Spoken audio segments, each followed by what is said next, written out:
Me and my brothers used to be green, said Gordon.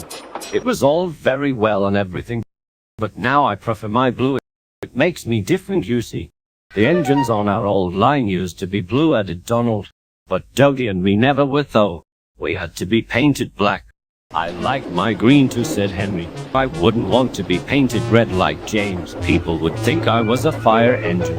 At least people can see me coming, snorted James. I don't disappear into the background like some engines I could mention. If it wasn't for the noise, you'd need a yellow and black front like a diesel.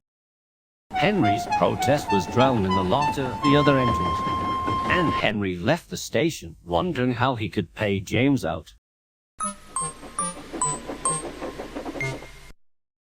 Henry was still cross when he collected his last train. What could be wrong? What could be wrong? Wondered the coaches as Henry left the station. To come along, Henry snorted impatiently. They had a fast run, but it didn't improve Henry's temper. He bumped the coaches when they reached the end of the line, and again when he backed onto them for his return train. He simmered angrily while the shunter fastened the coupling. No one noticed a rattle from beneath Henry's footplate as he snorted away, and soon the train was running well. Hurry, hurry, hurry, puffed Henry. The faster and faster they went, and at last Henry began to feel better.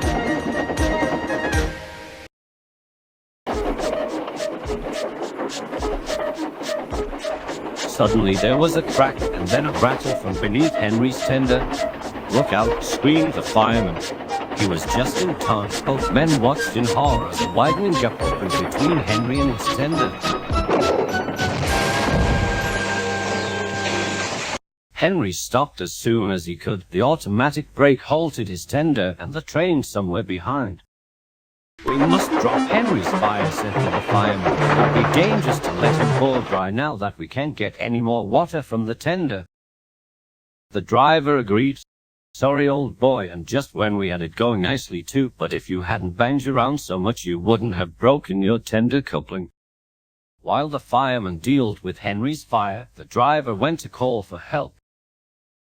When he returned, he found Henry buried in a huge cloud of black smoke. The fireman emerged choking.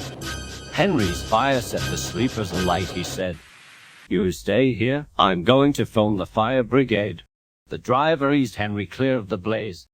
Then Edward arrived to take the train home.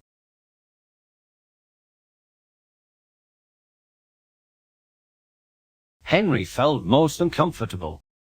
Workmen made Henry a temporary coupling, and then joined him to his tender and went carefully home. Edward, who of course had seen everything, told the others they were careful about what they talked about that night. As for Henry, he was touchy on the subject of fires for some time afterwards, but James was quick to notice that from then on, Henry stopped making rude remarks about the color of fire engines.